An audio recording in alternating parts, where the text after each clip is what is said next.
Hey, this is another edition of Bison Break. I'm your host, Brendan Whitted, and I am hanging out with the superstar, Janice Pettyjohn. Very, very nice to meet you and speak with you right now. How are you doing today? I'm okay. It's a lot better than yesterday weather-wise, so I can't complain.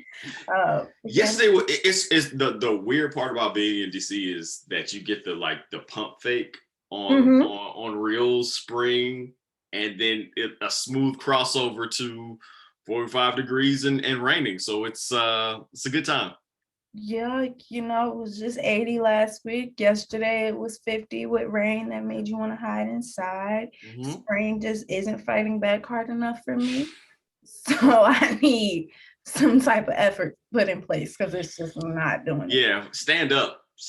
Like honestly, like get it together, spring. Get it together. But I'm really glad to talk to you. And so like when I was like you are a part of the football program at Howard. But when I was kind of doing my research on you, I found you were kind of from Lumberton a little bit, and then I felt a certain sort of way because Lumberton is a very particular sort of spot, and my dad is from Lumberton, so a lot of my family as a result is from Lumberton. So it feels like I'm talking with family right now. It feels like a little bit like I'm talking with family. So I need to ask you. So Bison Break. I want to talk to you about your position at Howard and all that other stuff. But the way we do it at Bison Break, I need to know a little bit about you as a person. Okay. So here we're gonna go. So do you play cards? Do you play spades at all? Do you do this at all a little bit? So I do. I know how to play. However, if it's somebody that I'm sitting at the table with and they give me that look like, you're fighting for your life, I'm politely going to phone a friend. I'm very confident in my abilities as a person. So what I'm not going to do is subject myself. I had just put on my Instagram yesterday, I was like, as a people, we have to stop bullying each other. Not afraid to play spades, or if they don't eat greens, you really have to kind of get it together. But I do know how to play. My mother made sure I knew how to play. But for instance, she's someone that I'm never going to play against. I also don't want to be her partner because she's that invested. And yeah, what do you look for? I'm glad that we're starting a conversation right now. What do you look for in the space partner? I need eye contact. I need to know that we can make that eye contact across the table without anybody else knowing what we have going on. I need to know that you're not going to cut me. You know that you're going to think beforehand, because if you cut me, now you might have to, step away from the table for a second because So you are from Lumberton. Okay, cool. You are from Lumberton. It's good to hear that. It is very good to hear that. Okay, all right. So I'm glad that we're starting a conversation. The big joker. So what is the big joker? I because like I have a certain thing for me, and I just want to know give it to me. Give it to me, Shonda. My mother taught me that the joker just cuts certain things. So right. When I have a joker, I just kind of wait and like, I hope I never play with anybody that's watching this, but I'll give her a look like I got a joker. Like I'll give some type of like hand motion or something. So you over here, you're talking across the board. I see. Look, you know what? That's 100% why I don't talk. That's why I don't play cards. That's why I don't bet with nobody. But listen, I promise you would never know that I'm talking across the board, and that's all that matters. You would never know. See, that's 100%. You would never know. I don't bet with nobody from Lumberton. I don't play cards with nobody. I don't do none of that. But you can't blame that on Lumberton though, because my mother is born and raised in Newark, so that. Okay, you act like you act like you just added something to. You know what? Fine, whatever. Okay, let's go ahead. Because we finna talk real quick. Okay, all right.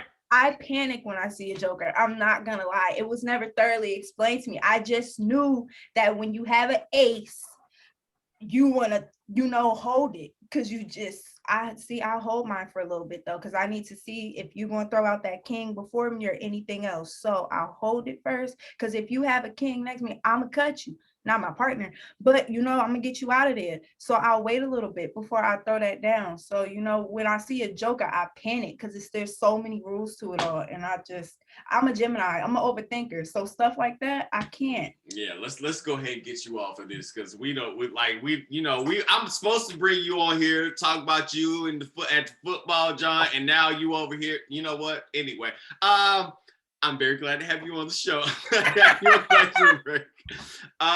Well, you know what? Let's go ahead and get into it. So, tell me a little bit about your story about how you came to be on the football staff at Howard.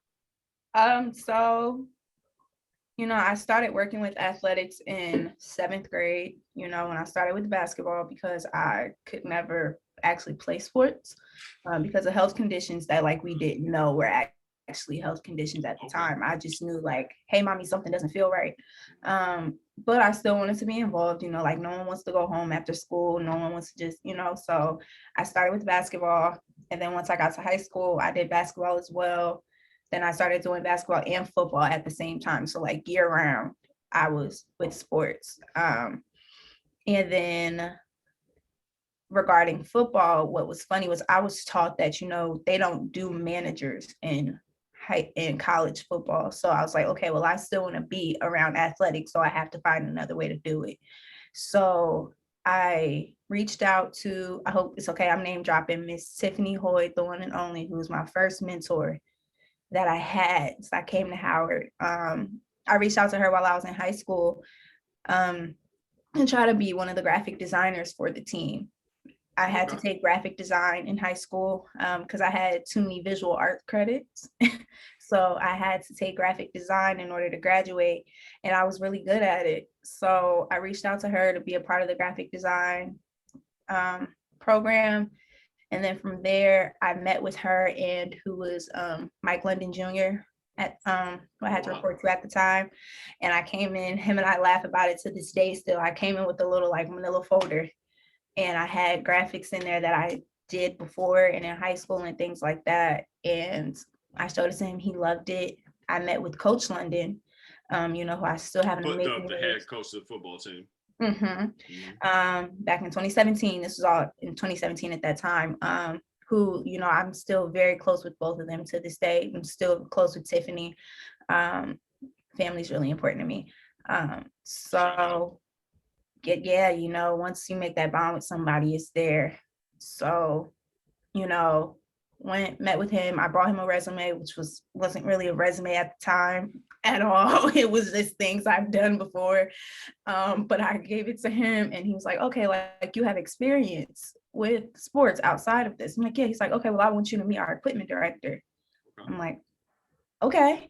Which I was familiar with equipment because I did it in high school as well. So I ended up working with them. And then, my name just kind of started to travel through athletics. I was given more responsibility.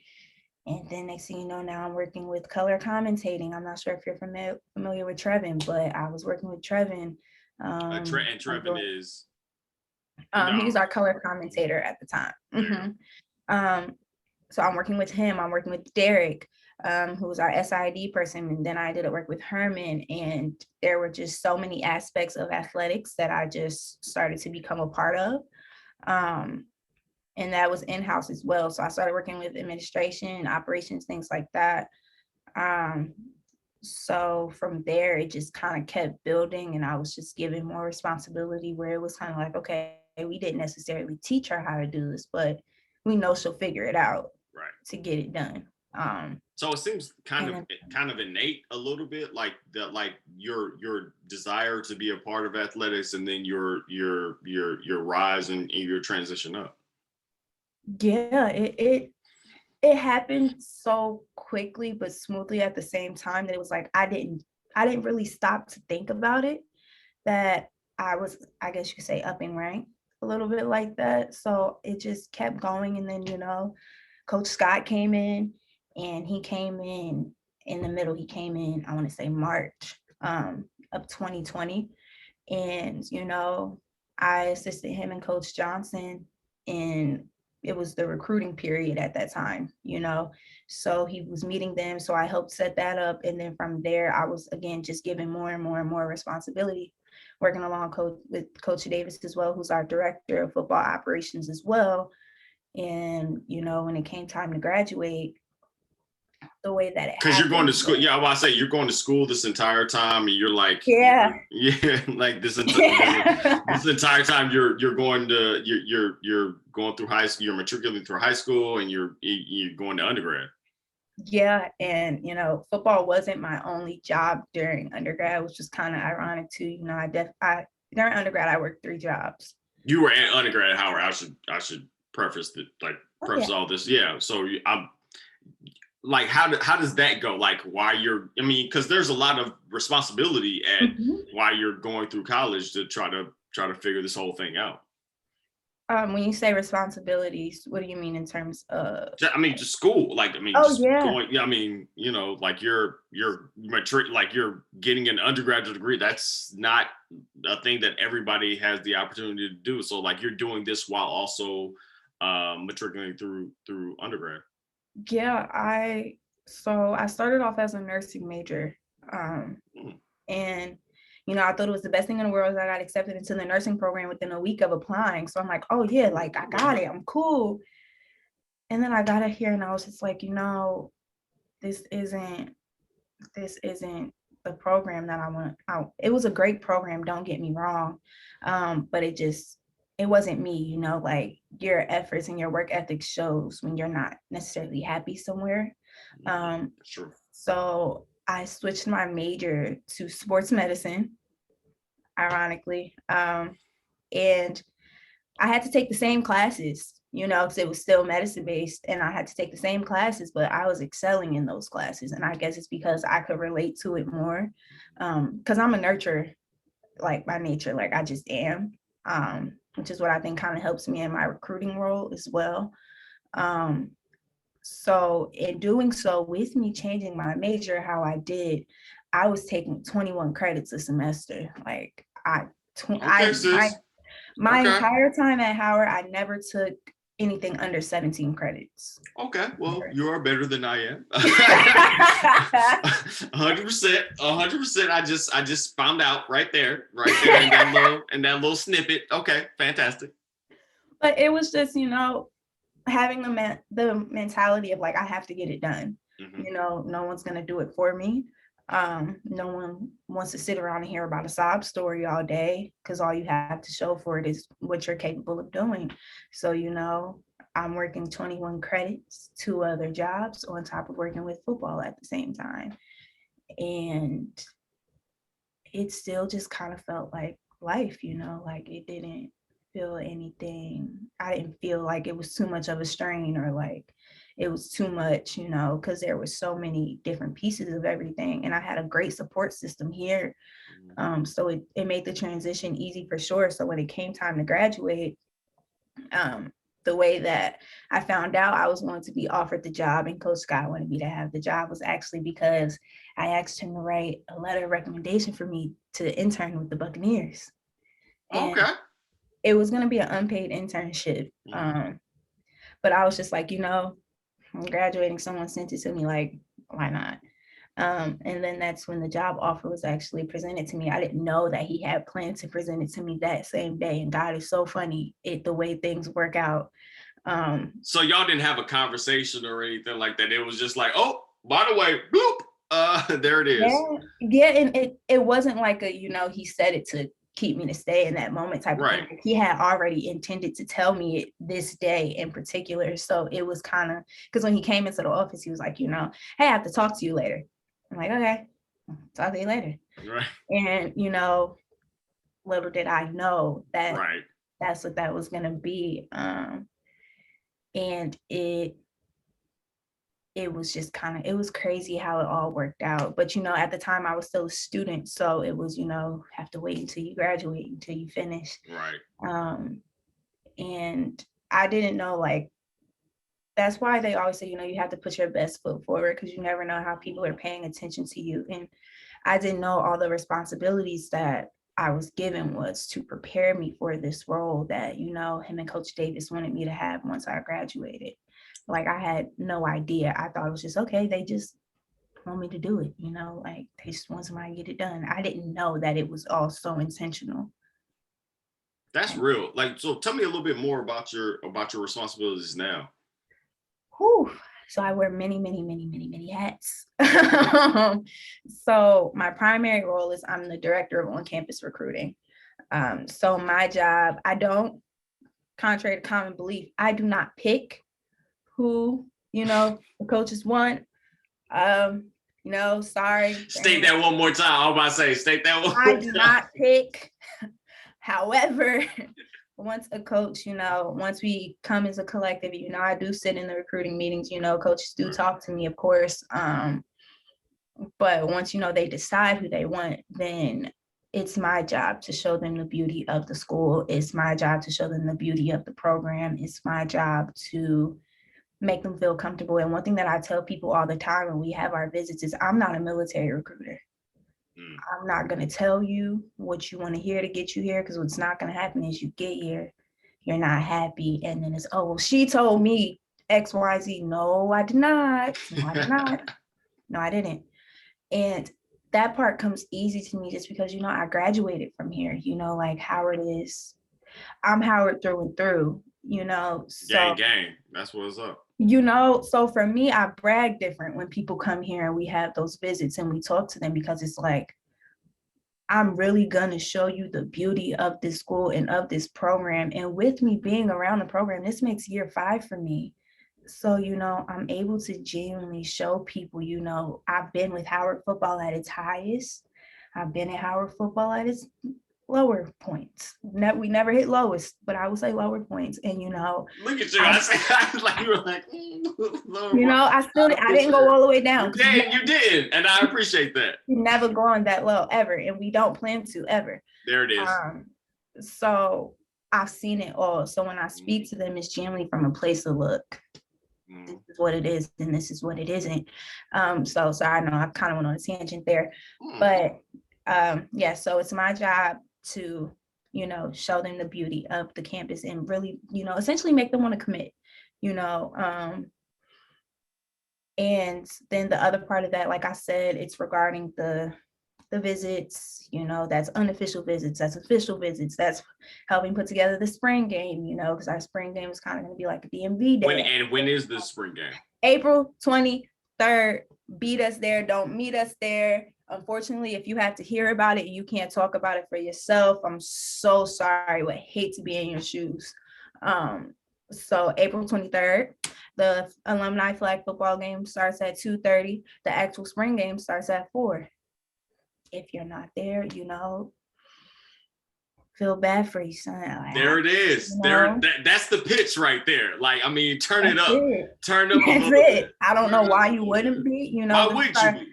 This is our first spring game since COVID decided it wanted to come in the castle and run amok. So I don't know why you wouldn't be there. You know, I'm gonna be there. You gonna be there?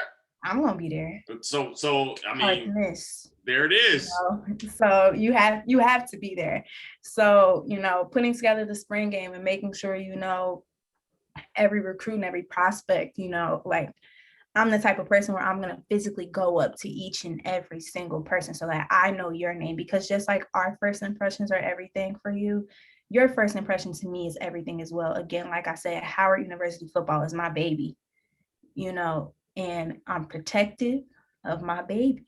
So, you know, the same way we put effort into, you know, you wanting to see the great in us, I want to see the great in you to show that you really want to bring this program to the next level, because it takes more than just us. It takes the players as well. Say that again. Please say that again. You know, it truly does. At the end of the day, we can teach you and give you all the tools in the world, but if you don't apply them, then at that point, that's nothing that we can do. Right. You know, you have to truly want to, and that's a big part of what I do, and that's what I love, because, you know, I've met young men and I've seen the hunger and the desire in their eyes, and like, you know, being able to see that, it's like, yeah, no, you're definitely someone that needs to be a part of this program. Like, the program needs you. Like, you're someone that like Howard needs as a whole, you know.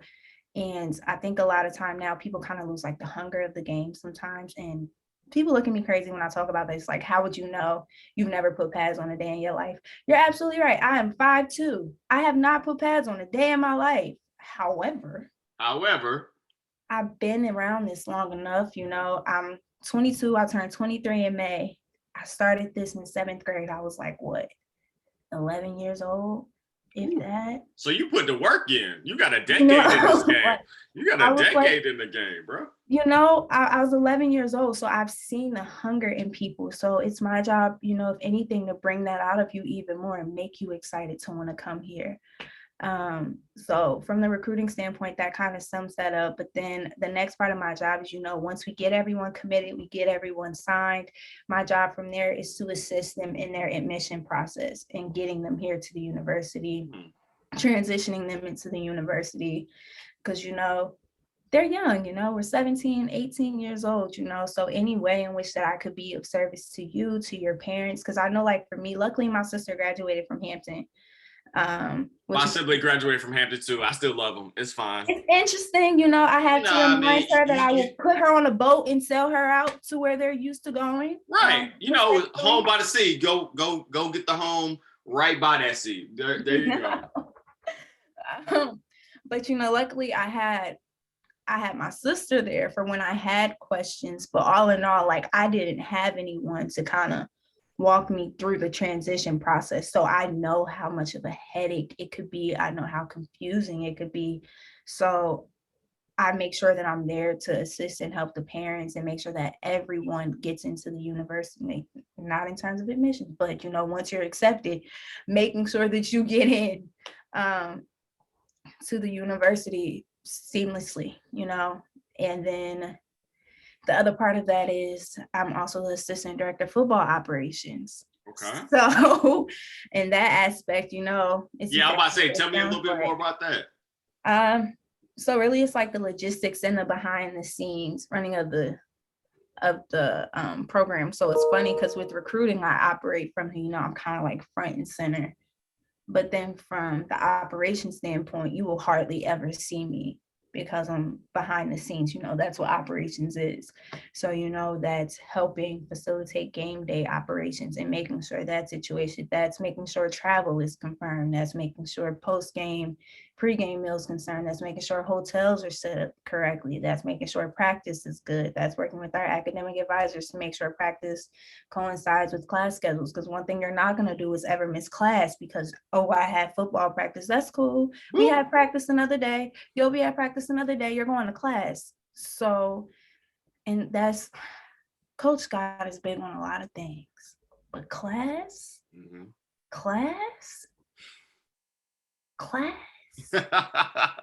you're never in a million years like ever going to be able to say I had to miss class because I had football practice. That's not a thing. So it's making sure that we're setting them up for success in the best way with that.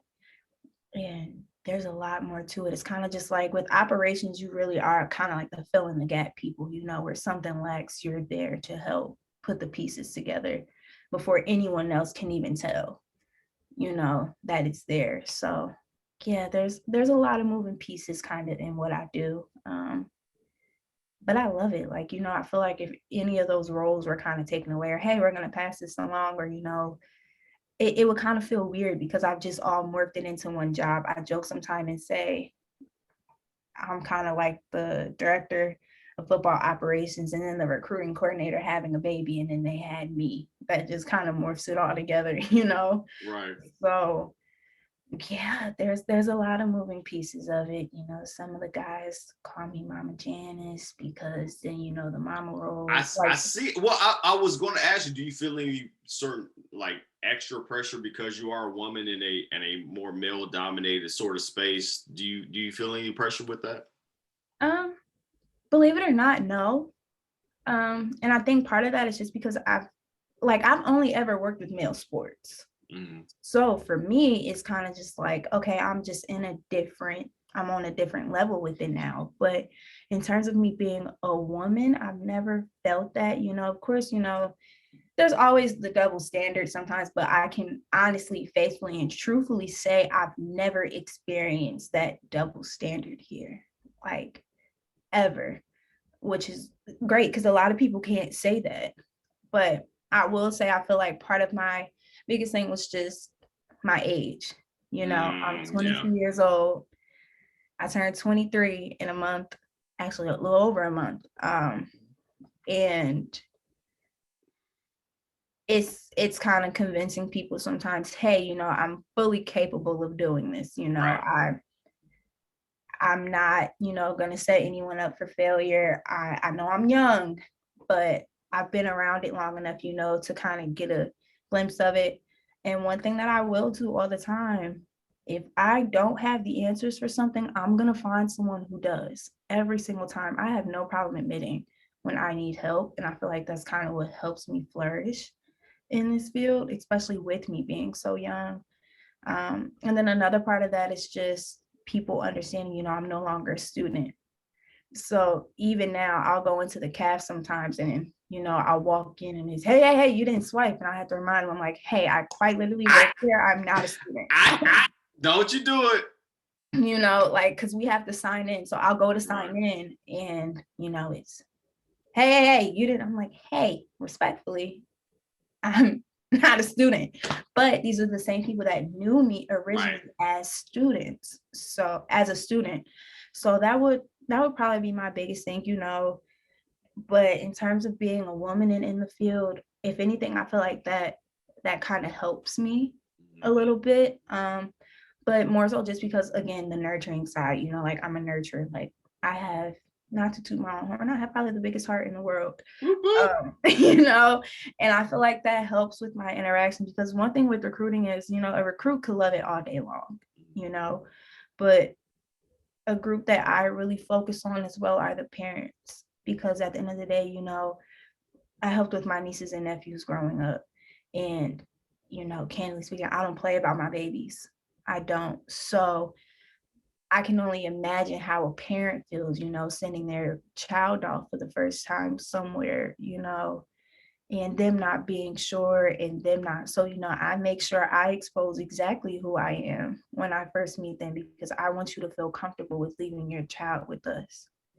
And I feel like that plays a big part in me being a woman as well, because it's just like, I understand the fear. Like, first days of school, when my niece and nephew go, I'm calling them afterwards because I'm just like, how'd it go? How did this happen? How did this feel? Did you like this? Did you hate this? Did you, whatever the case may be? How did everybody treat you?